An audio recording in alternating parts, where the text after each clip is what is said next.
बुद्धि के अनुकूल घटना घटती है और उसमें जो आनंद का आभास होता है, वो आनंद जहाँ से प्रकट होता है वो चैतन्य आत्मा में है। दृष्टा, दर्शन और दृश्य, वस्तु को देख भोगना और वस्तु दृष्टा, मन दृष्टा हो गया, दर्शन देखना दर्शन हो गया और दिखने वाली चीज दृश्य। ये त्रिपुटी जहाँ एक होती है और त्रिपुटी के मेल से जो अनुकूल त्रिपुटी के मेल से जो आनंद आता है, उस आनंद का आधार साक्षी मैं हूँ। और प्रतिकूल त्रिपुटी के मेल से जो आनंद या दुख आता है, उन दुख का भी साक्षी मैं हूँ। तो ये दोनों, ये त्रिपुटी होती है, दुख का भी त्रिपुटी होती है। दुख का देखने वाला मनोवृत्ति, दुख की घटना और दुख का महसूस होना, दुख की घटना और दुख का देखना, ये तीनों जिससे दिखते हैं और जिस तीनों का दृष्टा दर्शन दृश्य का मेल होने पर भी जो सुख दुख आके चले जाते, फिर भी जिस पर कोई असर नहीं पड़ता, वो मैं चैतन्य आनंद स्वरूप आत्मा हूँ। ऐसा अनुभव, ऐसा अभ्यास, वही आत्मा में ब्रह्म हूँ, ऐसा चिंतन करने वाला व्यक्ति महात्मा बन जाता है। साधारण आत्मा, जीवात्मा, आत्मा, अल्पात्मा, आत्मा और महात्मा। अल्पात्मा वो है जो अल्प चीजों में, छोटी छोटी चीजों में संसार में उलझ गया, उसको अल्पात्मा, लिटल आत्मा। महात्मा वह है जो अपने साक्षी भाव में आया। आत्मा वह है जो आत्मा भाव में आया और महात्मा वह है जो अनंत ब्रह्मांडों में व्यापक पर ब्रह्म परमात्मा स्वभाव में एक रूप हो गया, वो महात्मा हो गया। ये जो दिख रहा है वो आदि भौतिक रूप है उसका, और जो स्पर्श उसका है वो आदि दैविक है, और उसमें स्वाद तत्व वो आध्यात्मिक है, आध्यात्मिक तत्व ब्रह्म है। ऐसे ही नीम में खजूर में जो स्वाद है, तो नीम या खजूर, नीम कड़वा खजूर मीठा, तो खजूर का बाह्य बॉडी, खजूर का बाहर का जो है वो आदि भौतिक है, और खजूर में रस लेने का जो है आदि दैविक, रस लेना आदि दैविक, रस तत्व जो है आदि आध्यात्मिक। चलो ये समझाने की प्रक्रिया अलग अलग है। ऐसे तो आत्मा चिदाकाश स्वरूप आकाश की नाई निर्लेप है, तीनों काल में जगत बना नहीं। जगत जब सत्य दिखता है तो फिर जगत में भाग त्याग लक्षण करके तत्व को देखना पड़ता है। जागृत अवस्था आई चली गई, स्वप्न आया चला गया, सुषुप्ति आई चला गई, जागृत स्वप्न सुषुप्ति तुर्या, इन सब का उद्गम अधिष्ठान रूप निरामय ब्रह्म हूँ। वास्तव में यही है, मानते नहीं इसलिए मजूरी करो। कोई काशी जाए, कोई मक्का जाए, कोई व्रत रखे, कोई ये करे, कोई शीतला ध्यावे, कोई मंदिर मस्जिद ध्यावे, सब छुड़ा के गुरु में, मेरे को गुरु ने जगा दिया, भजन आए ना। ऐसा है। इसलिए राजचंद्र बोलते हैं कि जब तक आत्मज्ञान नहीं होता है, अनाथ बालक की नाई गुरु के चरणों में लिपटे रहो। लिपटे रहो मना नहीं पैर पकड़ के, तो चलना फिरना मुश्किल हो जाएगा गुरु का। तो लिपटे रहो कहने का ये भाव है आदि भौतिक। लिपटे रहने का मतलब है कि उनके विचारों में लग जाओ, जो संकेत करे उसमें डट जाओ। महात्मा होते हैं, कुछ महात्मा होते हैं जो संकेत करते हैं, कुछ महात्मा आज्ञा करते हैं। कभी कभी महात्मा लोग संकेत करते हैं, महापुरुष लोग। जैसे आप गए और महात्माओं ने पूछा कि कैसे साधन भजन चल रहा है ना, तो संकेत कर दिया कि अगर नहीं करते हो तो करना चालू कर दो, और करते हो तो उसमें बढ़ाओ। ये संकेत कर दिया। जो साधन भजन चल रहा है बढ़ा दो, तो ये आज्ञा हो गई। बढ़ा दिया लेकिन मन लगता नहीं है, ईमानदारी से कर रहे हैं, मन नहीं लगता है कि कोई बात नहीं, मन न लगे फिर भी क्या करो, ये आज्ञा है उनकी। मन नहीं लगता है, अरे लग जाएगा, चिंता न करो, ये उनका आशीर्वाद है, वरदान है। इसमें कोई डट जाए, रोज रोज ऐसा नहीं सिर खपा के मन नहीं लगता, मन नहीं लगता। डिप्रेस થઈ જાઉં છું। छोटी छोटी बात को वो रोज रोज नहीं बोलना चाहिए। अपने आप वो तो सब जानते हैं, हृदय से प्रार्थना कर दिया बस छूट गया। तो इस संकेत, आदेश, आज्ञा, आशीर्वाद, वरदान, इस प्रकार से कई लाभ होते रहते हैं। इससे करोड़ों करोड़ों जन्म के संस्कार कटते रहते हैं। अपनी तीव्रता होती तो इसी जन्म में काम बन जाता है। नहीं तो ये जीव की मजाल क्या है कि ऐसा क्या इसकी ताकत है कि अनंत ब्रह्मांड का स्वामी ईश्वर और उसको अपना बना ले। ऐसा तो क्या इसके पास कारीगरी है, एक पानी के बूंद में से तो बना पैदा हुआ है। ऐसी तो क्या कारीगरी है कि अनंत ब्रह्मांडों के स्वामी को, जो सूर्य को, नक्षत्रों को, ब्रह्मा विष्णु महेश को सत्ता स्फूर्ति देता है, संचालित कर रहा है, उस ईश्वर को अपना आपस हम पा लेना कोई साधारण काम नहीं है। एक पानी की बूंद का क्या ताकत है, क्या मजाल है। फिर भी वो उसी का होके करता है तो दिव्य प्रकाश रूप में ईश्वर प्रसन्न होकर गुरु के द्वारा उपदेश देता है और प्रसन्न होकर अपने हृदय में प्रकट होता है। निगुरा आदमी वो नहीं जिसने मंत्र दीक्षा नहीं लिया। निगुरा आदमी वो है कि मंत्र दीक्षा लेने पर भी गुरु के संकेत के अनुसार नहीं चलता, गुरु के आज्ञा के अनुसार नहीं चलता है, वो भी अर्ध निगुरा है। मंत्र दीक्षा नहीं लिया वो पूरा निगुरा, मंत्र दीक्षा लिया और फिर संकेत के अनुसार नहीं चलता है तो अर्ध निगुरा तो वो भी है। उसीलिए विक्षिप्त रहता है, नहीं तो विक्षिप्त नहीं रह सकता आदमी, दुखी नहीं रह सकता। हम भगवान के और दुख हमारा कैसे, हम ईश्वर के और गुरु के तो प्रॉब्लम हमारे कैसे हुए। हम कहने भर को गुरु के हो जाते हैं, भगवान के हो जाते हैं। अगर पूर्ण हो जाए तो प्रॉब्लम का सवाल ही नहीं पैदा होता है।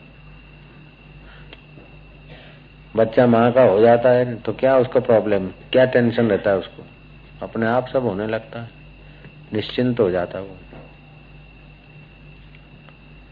ऐसी बात है। तो हमें તમારા છે, તમારા શરણે આવે છે, પણ અમારે હવે આ કરવું છે ને તે કરવું છે ને આમ કરવું છે नहीं।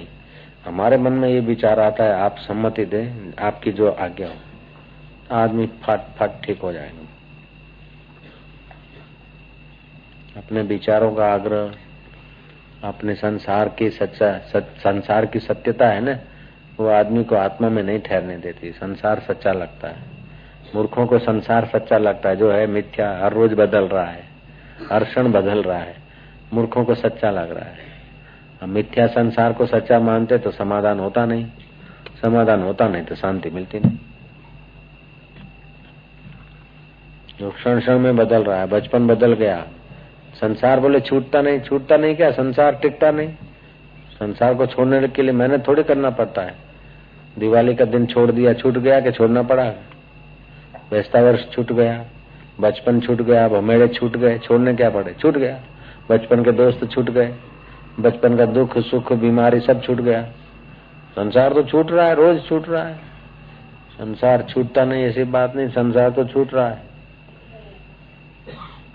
लेकिन वो भविष्य की कल्पना, भूतकाल की कल्पना में वर्तमान को उड़ेल देते हैं, खो देते हैं। इसीलिए दृष्टा, दर्शन और दृश्य, इसके अधिष्ठान स्वरूप वर्तमान में जो चैतन्य स्वरूप उसमें नहीं टिक सकता। अब फिर मनाता रहता है देवियों को, देवताओं को, भूतकालीन घटनाओं को याद करता, फलाने राजा ने किया, वो किया। उससे भी थोड़ा विवेक वैराग जगाना है, बाकी तो सार बातें या आत्मा में आना है। મને याद नहीं रहती कथा, મને याद नहीं रहती कथा। याद क्या रहना है, सारा जगत भूलना है, कथा को क्या याद रखना है। कथा के संकेत को लेकर डुबकी मार के तत्व में टिक जाना है। सब कथाएं तो कौन याद रखेगा, सब कथाएं तो कथा करने वाले को भी याद नहीं रहती। मेरे को कथाएं याद नहीं रहती, याद नहीं रहता तो अच्छा है, नींद तो आती आराम से, नहीं तो कथा घूमती घूमती दिमाग घुमा देवे। कथाएं क्या याद रखना है, कथाओं के द्वारा जो कहना चाहते हैं गुरुदेव, उस बात में टिक जाना है। अमरीश राजा की कथा मेरे को याद नहीं है, राजा परीक्षित फलाने गए, राजा अज की कथा मेरे को याद नहीं है। नहीं है तो मरने दो, मरे हुए की कथा कब तक याद करेगा। तो अभी जीते की अभी कथा कर अपने आप की। तो हम स्वरूप कथा करने वाला ऐसा कथा नहीं बोलेगा। कथा करने वाला व्यक्ति ऐसा नहीं बोलेगा कि कथा याद नहीं रहती तो मरने दो कथा को। ऐसा तो गुरु लोग बोल सकते, दूसरे का दम नहीं होता है।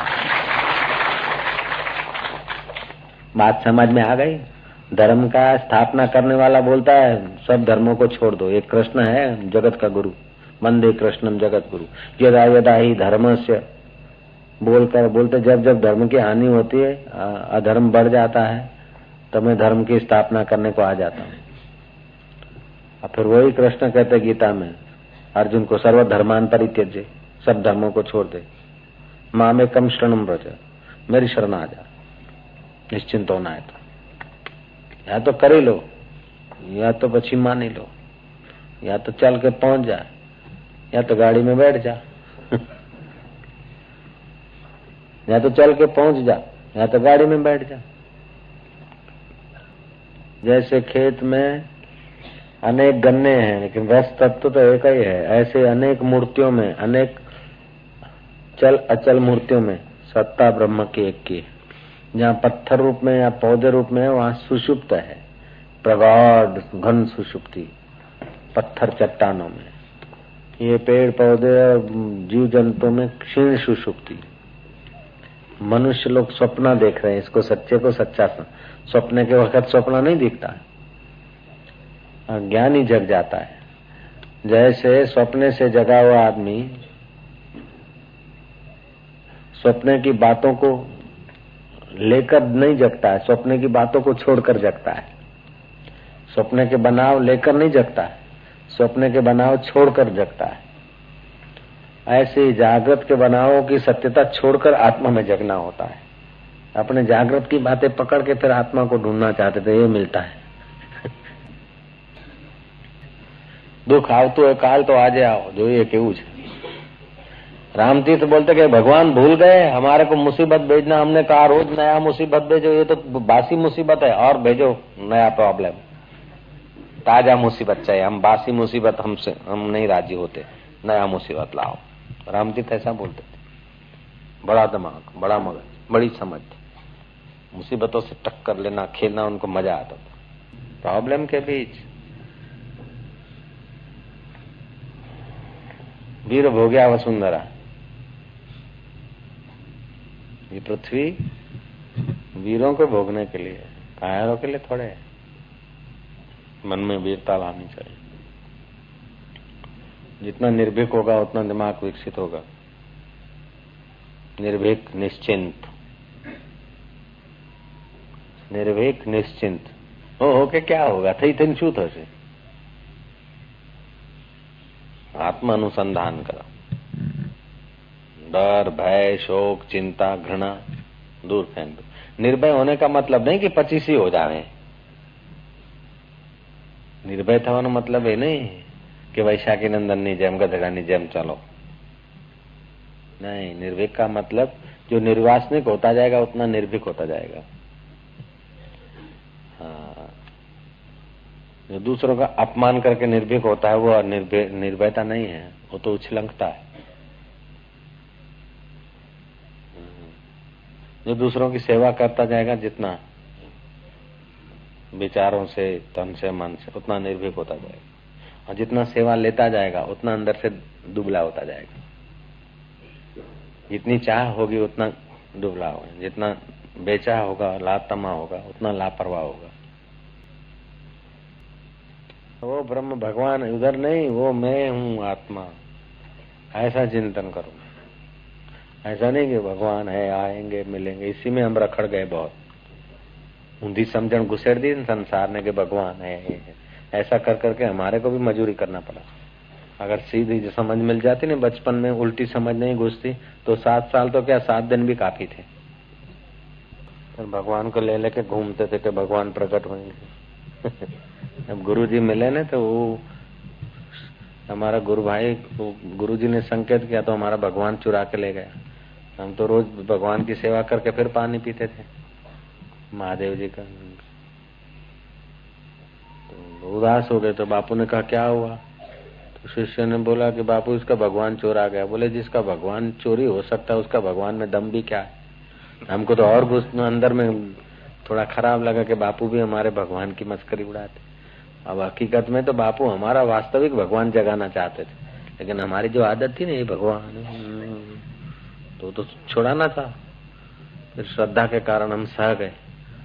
और वो तो हंसी उड़ा रहे थे। हमें तो आश्रम में सब एक तरफ मजा करे और हम अंदर भगत आदमी सीधे साधे। हम तो इतना साफ सफाई में, पवित्रता में मानते हैं कि लकड़ी भी धो के जलाओ, अपवित्र लकड़ी नहीं जलना चाहिए, ऐसा रखते थे। कर्म कांड में बड़े तगड़ा काम रखते थे। लाकड़ू भी धोઈને बाड़ी, कदाच अपवित्र लाकड़ू बाड़ी तो पाप लागे तो એ માનવું હતું આપણું ખાતું, એવા संस्कार पड़े थे। फिर भी पवित्रता तो सत्वगुण तो बढ़ाती है। मतलब गुरु की कृपा के बिना तो न जाने क्या क्या करते रहते। अभी बड़े में बड़ी गलती करते कि ईश्वर को, परमात्मा को, सुख को दूर जगह, पराया, भविष्य में समझते हैं। अब फिर करते कि अभी हम अभी दुखी हैं, फिर सुखी होंगे। ये बड़ी गलती है। अभी इतना है, प्रमोशन हो जाएगा, अपने नाम फैक्ट्री हो जाएगी, फिर सुखी होंगे। ये आदमी दुखी रहेंगे। अभी मैं सुख स्वरूप हूँ, चैतन्य स्वरूप हूँ, ऐसा अनुसंधान करके अपने आत्म सुख को जगा देंगे। बाहर के सुख पर आधारित न रहे। बाहर का सुख टिकना असंभव है और अपना सुख स्वरूप आत्मा मिटना असंभव है। बोल, तो जो संभव है, अमिट है, सहज है, संभव है, उसको पा लेना चाहिए। मिटने वाला है और असंभव है और अटिकाऊ है, उसके पीछे आकर्षित होना बंद कर दे, एकदम आ जाएगा, ईश्वरत्व में आ जाएगा, ब्रह्म में आ जाएगा। कभी कभी तो 12-12 साल की तपस्या क्या करेगा, भजन क्या करेगा। जितना भी भजन किया था, जैसा संस्कार है वही तो पक्के होंगे, और क्या करेगा। जो जाना माना है वही तो स्थिर होएगा, और क्या करेगा भजन में। इसीलिए तत्व ज्ञान के बिना का भजन जो शुरू करते हैं ना, तो कोई मान्यता दृढ़ हो जाती है, और क्या। जो कुछ जाना है उसी के अनुसार करेगा, और वही मान्यता जानकारी और मान्यता स्थिर हो जाएगी। वो बोलेगा मेरा ये अनुभव है, तो इसीलिए सबके अनुभव अलग हो जाते हैं। जैसा जैसा सुना है, कल्पना किया है, वातावरण में बैठा है, वैसी वैसी मान्यता, और फिर एकांत में बैठे तो वो मान्यता दृढ़ हो गई। अभ्यास का मतलब है उसी विचारों में मन को मंडारते रहना। इसीलिए हर मत वाले को, पंथ वाले को अपना अपना भगवान लगता है, वही सच्चा लगता, बाकी सब छू लगते। अल्लाह अकबर वालों को बोलो कृष्ण भगवान जैसे और कोई भगवान नहीं हुआ, बोले जाओ जाओ काफरो। हमारा खुदा ताला सही है। कृष्ण वालों को बोलो अरे खुदा ताला क्या, कृष्ण देखो कभी दुखी नहीं हुए, जीसस कभी हंसे नहीं हो, कृष्ण कभी रोए नहीं, हमारे मुस्कुराते नारायण। और वेदांतियों से पूछो कि नारायण ब्रह्मा जी के एक दिन में 3900 नारायण अवतार हो जाते हैं, कौन से नारायण की बात करते हैं। ब्रह्मवेता तो ऐसा बात करेगा। और ऐसे ब्रह्मा जी भी हजारों करोड़ों हो गए, तुम कौन से नारायण की बात करते हो।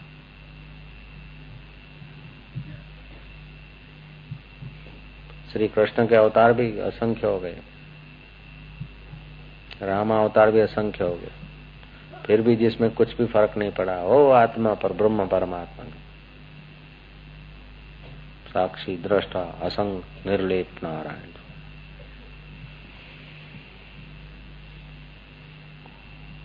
हजारों वर्षों का काम सत्संग के द्वारा हंसते हंसते पूरा हो जाता है। अगर सत्संग नहीं मिले तो हजारों वर्ष, लाखों वर्ष तप करो। गंगा पुत्र भीष्म पितामह ने तपस्या किया गंगा किनारे, ब्रह्मा जी को राजी करने के लिए कि सत्संग सुनो, सार बात क्या है, सृष्टि का आधार क्या है, मूल क्या है, ईश्वर की प्राप्ति कैसे हो। सत्संग सुनने के लिए गंगा पुत्र ने तप किया गंगा किनारे। ऐसा कठोर तप किया महाराज कि ब्रह्मा जी प्रसन्न होकर अपने मानस पुत्र पुलस्त ऋषि को भेजा कि जाकर गंगा पुत्र भीष्म को मन चाहा वरदान दो, वो जो चाहते हैं उनकी इच्छा पूरी करो। आकाश मार्ग से पुलस्त आए, ब्रह्मा जी के मानस पुत्र पुलस्त ऋषि। गंगा पुत्र समाधि में थे, उनके तपस्या में। वो आए तो खड़े हुए, अर्घ्यपाद से पूजन किया, दही रखा, मधु रखा, और बन के कंदमूल रखा उनकी सेवा में, बड़े आदर से उनका आतिथ्य किया। तो पुलस्त जी ने कहा कि मैं खूब प्रसन्न हूं, और पितामह ने कहा है कि गंगा पुत्र भीष्म के जो भी प्रश्न है उनका उत्तर जाकर दे आओ। तो आपका क्या प्रश्न है? तो फिर प्रश्न क्या, मेरे को सत्संग चाहिए। तब करके सत्संग प्राप्त किया भीष्म पितामह ने, और वही सत्संग का प्रभाव, जब आखिरी श्वास होते हैं तो वही सत्संग का प्रभाव इतना है कि श्री कृष्ण उनकी प्रशंसा करते हैं कि भीष्म इस समय में राजनीति को, धर्म नीति को अच्छी तरह से जानते हैं। व्रत और उपवास और उन्नत जीवन करने की कला का ज्ञान जितना भीष्म के पास है उतना किसी के पास नहीं। युधिष्ठिर चलो, तो युधिष्ठिर जी को लेकर श्री कृष्ण वहां आए जहां बाणों की सया पर पड़े थे भीष्म। तो युधिष्ठिर घबरा रहे कि हमारे पक्ष वालों ने तो उनको बाणों की सजा पे सुलाया, अब हमको उपदेश कैसे देंगे? तो भीष्म ने कहा डरो नहीं, तो युद्ध में मरना या तो मारना क्षत्रिय का धर्म है, इसमें क्या है? सत्संग का प्रभाव, नहीं तो शत्रु आवे और उसको बोले डरो नहीं, उपदेश देने लग जाए। तो भीष्म पितामह ने युधिष्ठिर को उपदेश दिया है, वही उपदेश महाभारत में अंकित है भीष्म पर्व के नाम से, और बड़ा विस्तार है, उसमें प्रश्न उत्तर है। किसी के पास धन नहीं है और कुछ नहीं तो अपना कल्याण कैसे करे? बोले कोई आधार नहीं, ऐसे निराधार व्यक्ति के लिए व्रत भी एक कल्याण का मार्ग है, उपवास, और भी कई प्रश्न उत्तर हैं। बड़ा सुंदर सत्संग है। तो तप करके भी सत्संग पाया भीष्म ने। अपने को तो ऐसे मिल रहा है, ये भी भगवान की दया है। कुछ न कुछ तो तप करना ही पड़ता है इधर आने के लिए। तो सत्संग का खूब आदर करना चाहिए। पता चल गया आत्मरस का, इसलिए उनके मन को किसी विषय में, किसी परिस्थिति में आसक्ति नहीं होती, बंधता नहीं। ऐसे वो जीवन मुक्त पुरुष होते हैं। सजीवन मुक्त उच्चते। ऐसे जीवन मुक्त की क्या तुलना करोगे, क्या वर्णन करोगे? तस्य तुलना के न जायते। ऐसे जीवन मुक्त की तुलना किससे करोगे? तो वो जीवन मुक्त बनना है तो शास्त्र का विचार और सत्पुरुषों के सत्संग, अभ्यास और वैराग बढ़ावे, ध्यान का अभ्यास बढ़ावे और संसार की आसक्ति मिटाने के लिए वैराग बढ़ाए। जीते जी हमारा आत्मा का बोध पालेगा, ज्ञान पालेगा। आत्मा तो है ही है, केवल उसका ज्ञान नहीं है, इसीलिए दुख भोग रहे हैं। नहीं तो कोई दुख नहीं टिकेगा। चाहे शरीर को पीड़ा हो, शरीर के टुकड़े टुकड़े हो जाए, फिर भी वास्तविक अपने स्वभाव को कोई दुख नहीं होता। अब आत्मज्ञान पाया नहीं, आत्मा में स्थिति नहीं, अभ्यास और वैराग्य है नहीं, तो ऐसे साधक के लिए शास्त्रकार कहते हैं, अनुभवी महापुरुषों का अनुभव है कि हल्की वृत्ति के लोगों के बीच उठना बैठना साधक के लिए हानिकारक। जो मंदमती हैं और मलिन जिनका आचार विचार है, मलिन जिनका खान पीन पान है और मलिन जिनकी दृष्टि है, ऐसे लोगों के बीच साधक वैराग्य वाले का वैराग्य भी मंद हो जाता है और अभ्यास वाले का अभ्यास भी मंद हो जाता है। इसलिए हमेशा ऐसे पुरुषों के संग में रहना चाहिए जिससे वैराग्य बढ़े और अभ्यास में रुचि हो, तो अपना कल्याण होता है। और अभ्यास और वैराग्य में रुचि न हो ऐसे व्यक्तियों के पास रहने से, अथवा मलिन जिनकी चेष्टा है, आजीविका जिनकी मलिन है, पाप से कमाते हैं और खर्चने में पाप करते हैं और देखने में भी पाप करते हैं, ऐसे लोगों के संपर्क में और ऐसे लोगों के स्पर्श में साधक रहता है तो उसका भी अभ्यास वैराग्य मंद हो जाता है। और जो महापुरुष हैं जिनकी उन्नत ब्राह्मी दृष्टि है और सदा आत्म अभ्यास स्वाभाविक उनका होता रहता है, उन पुरुषों के चरणों में रहने से नए साधक का उत्थान जल्दी होता है। इसलिए श्रीमद् राजचंद्र की बात हमको यथार्थ लगती है कि उन्होंने कहा कि जब तक आत्म प्रकाश न हो, आत्म स्थिति न हो, तब तक महापुरुषों के चरणों में अनाथ बालक की नहीं पड़ा रहे। और महापुरुषों की चरण रज सिर पे चढ़ा है, उसका मतलब ये नहीं कि पैरों को जो मिट्टी छुई उसको सिर पे घुमाते रहें। कहने का तात्पर्य है कि उनको छूकर, चरण रज भी उनके शरीर को छूती है, ऐसे उनके हृदय को जो अनुभव उनके हृदय से छूकर जो अनुभव की वाणी निकलती है वो सिरोधार्य कर दे। ये है चरण रज का आदि दैविक स्वरूप। आदि भौतिक स्वरूप तो पैरों को मिट्टी लगी वो है, आदि दैविक स्वरूप या आध्यात्मिक अर्थ ये हो सकता है। लल्लू जी उनकी सेवा में रहते थे। और एक दिन लल्लू जी ने पूछा राजचंद्र को कि मैं घर बार छोड़कर अपने 2 पुत्र पत्नी और मिलकत दान पुण्य करके लग गया हूँ, इतने वर्ष हुए अभी तक मेरे को आत्मा का अनुभव नहीं हुआ। 2 बेटों को छोड़ के आ गया, पत्नी को छोड़ के आ गया, इतना धन दौलत, कुछ आश्रम में दान पुण्य कर दिया, कुछ घर में दे आया, मेरे को अभी तक पूर्णता का तो अनुभव नहीं हुआ है। कितने वर्ष हो गए। राजचंद्र 1 मिनट के लिए मौन हो गए।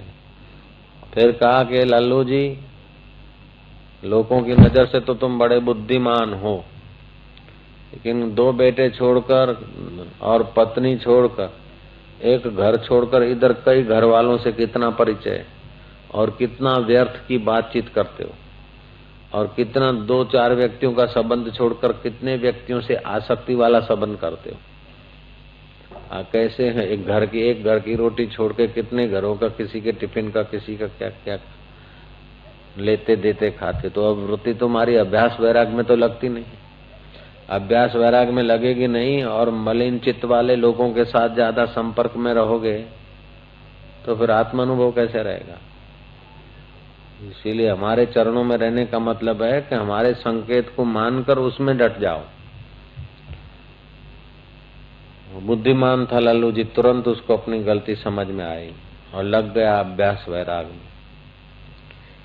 गीता में भगवान से पूछा अर्जुन ने कि भगवान, कोई भजन करता है और वो जीव मन तो लगता नहीं, तो फिर कैसे सफल होंगे। तो भगवान ने कहा मन जरा कठिन लगना कठिन तो है, लेकिन असंभव नहीं है।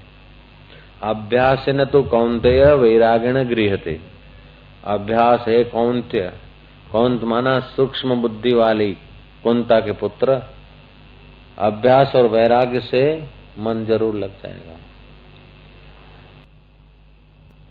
अभ्यास का मतलब है जिस वस्तु को जो चाहते उसी में मन को मंडारना। ऐसे अगर आत्म साक्षात्कार और मुक्ति चाहते तो उसी में मन का मंडारना, उसी के इर्द गिर्द के विचार और उसी के सहायक विचार, उसी का सहायक संबंध। तो जो संत जन है सहायक संबंध है और असंत है वो विध्वंसक संबंध है। एकांत और शुद्ध वातावरण, पवित्र जगह, वो सहायक संबंध है। भोगी और कामी और लोभी और पापी और दुराचारी व्यक्तियों के बीच में रहना ये विध्वंसक संबंध है। तो जिनको मुक्ति चाहिए उन साधकों को पामर और दुर्जनों के संपर्क से और दुष्ट बस्तियों से दूर रहना चाहिए। इसलिए शंकराचार्य ने कहा एकांतवासो लघु भोजनादौ मौनम निराशा करणावरोधा। एकांतवास और इंद्रियों का अल्प भोजन। एकांतवासो लघु भोजन आदौ मौनम, मौन रखे और आशा रहित हो जाए, जगत की वासना रहित, तो थोड़े ही दिनों में आत्म प्रसाद प्राप्त हो जाएगा। आत्मा आनंद आ जाएगा, सारे कर्म धर्म सारे पुण्य पाप सब दूर हो जाएंगे, ब्रह्म परमात्मा प्रकट हो जाए। 6 महीने के अंदर ही अगर शुद्ध वातावरण में रहे और शुद्ध सत्संगति करे। संसार तो दुख है, बाबरियो भूत छे। एक आदमी ने गुलाब का फूल देखा, क्या हा उठाया चट से नाक पे रखा और उसमें बैठी थी भमरी, डंक मारा, क्या क्या के ले मजा ले। ऐसे संसार, सारे संसार के विषयों में भमरी बैठी।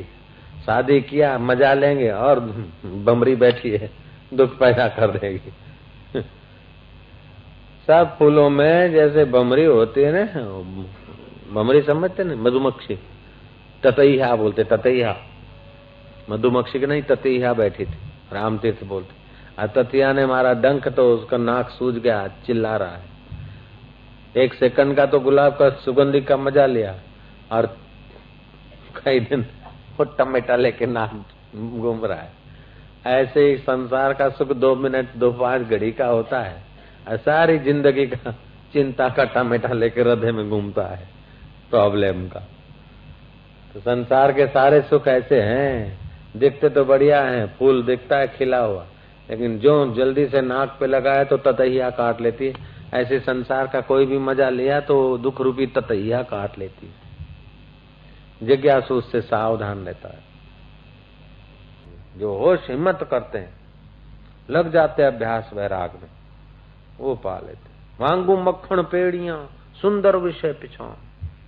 ये जो सोना आराम, ये आलस का सुख है, ये लगता तो सुंदर है लेकिन अंदर छछुंदर बैठा है। जिज्ञासु उससे सावधान रहता है।